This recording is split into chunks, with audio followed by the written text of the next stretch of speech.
TCM.com/festival.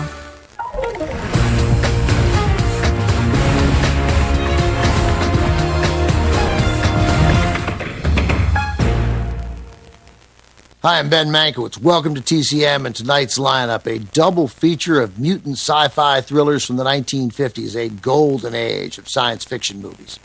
These were the early days of the atomic era, which brought with it the birth of a new kind of fear, not only of world destruction, but of Armageddon from an unknown or at least misunderstood force. The science was not definitive on what would happen if we were exposed to significant radioactive nuclear material. We knew it would be bad, but how bad? Hollywood filmmakers stepped in to answer those questions and to exploit our fears. They pounced with a passion, conjuring up stories about our most disturbing atomic nightmares to create grotesque outcomes. Giant atomic mutant dinosaurs in The Beast from 20,000 Fathoms, giant atomic mutant humans in The Amazing Colossal Man. Hollywood didn't have the right answers, but they assumed whatever came would be huge, quite literally. Mostly they created giant atomic bugs, as in the case of our first nuclear mutant feature tonight. From Warner Brothers in 1954. Them, that's the title. Them with an exclamation point, so them or them, but not them. You hear it. As the story begins, a pair of state troopers find a little girl wandering in the desert in New Mexico. She's clearly been traumatized by something, and when they ask her about it, she can only say one word. You can probably guess what it is. Them. The film really leans into its title in the trailer, and I'm guessing most people who saw the movie in 1954 had seen the trailer. A frantic voice says that nature, mad and rampant, wrought its most awesome creation, born in a swirling inferno of radioactive dust, where things go so horrible, so terrifying, so hideous, there is no word to describe them.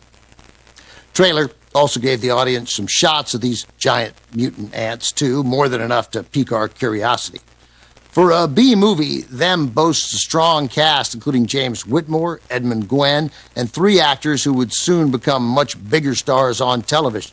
James Arness, a.k.a. Marshal Matt Dillon on Gunsmoke, Fess Parker, who played Davy Crockett and Daniel Boone, and in a small, uncredited role, Mr. Spock himself, Leonard Nimoy.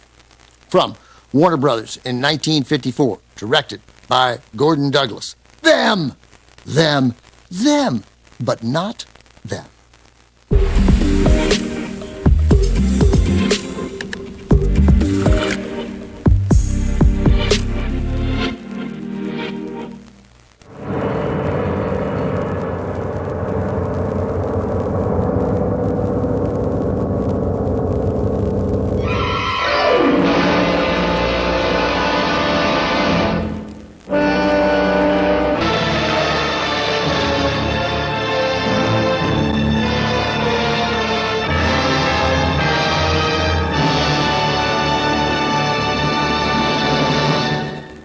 Them came from Warner Brothers, but studio chief Jack Warner never put the full force of the studio behind the project. He felt giant atomic mutant monster ants were just a bit below the studio's standards. To Warner's surprise, once it was released, Them got some good reviews, became a box office hit, creating a template for an entire genre of similar movies to follow. The film's special effects also earned an Oscar nomination, though they lost to Disney's 20,000 Leagues Under the Sea. To bring the mutant ants to life on screen, two enormous models were created and operated by a crew mounted on a dolly behind the model, manipulating various knobs and levers. You would have a shot where an ant comes into the picture, said director Gordon Douglas, and if you glance back behind the creature, you would see about 20 guys, all sweating like hell. For the movie's climax, Douglas wanted to shoot on location on the Santa Monica Pier, but the cost of renting the pier for a day was more than the film's budget would allow. Instead, he opted to shoot the sequence in the storm drains of L.A., which only wound up enhancing the eerie and claustrophobic tone.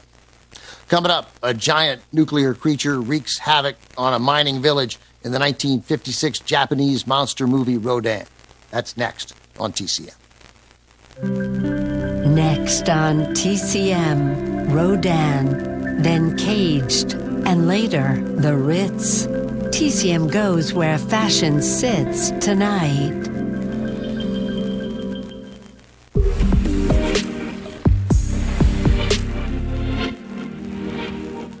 all of the giant bug movies of the 1950s were there to give voice to the anxiety created by the birth of the atomic age and the nuclear age. We had ended World War II with atomic weapons. Now we were testing atomic weapons in the atmosphere and underground. And it led to this rampant, man is meddling with things he should not meddle with. Man is meddling with nature, and nature will eventually have its response.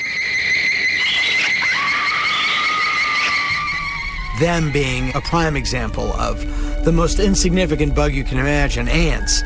But because of nuclear testing, they become giant elephant-sized monsters. These creatures are extremely dangerous.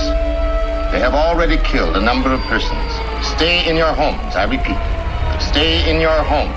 Well, Them was one of the first movies that was heavily advertised on television. Interestingly, for a movie that spends almost the first half of the movie as a sort of a detective story, the characters trying to figure out what's causing these deaths, well, everybody going in already knew because they saw the TV spots with these giant ants.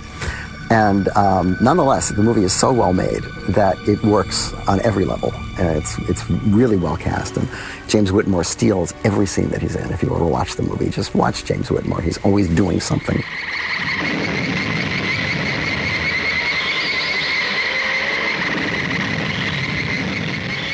And this is a picture Jack Warner didn't want to make. The reason they made it was because The Beast from 20,000 Fathoms, which was an independent movie that they bought, had been a hit. And so they came to him and said, well, let's make another one of these. It's a movie where all of the effects are done on camera. And so they had to build these giant ants, which are pretty darn cool. Now, I think they're cool now, but when I was 7, I didn't think they were cool. I thought they were terrifying.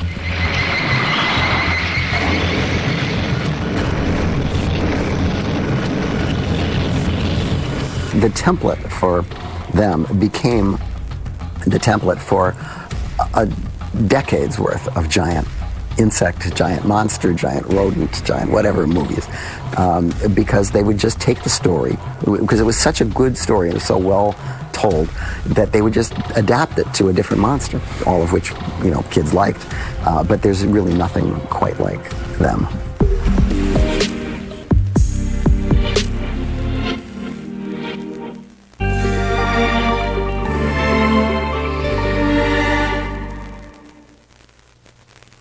This is Natalie Wood.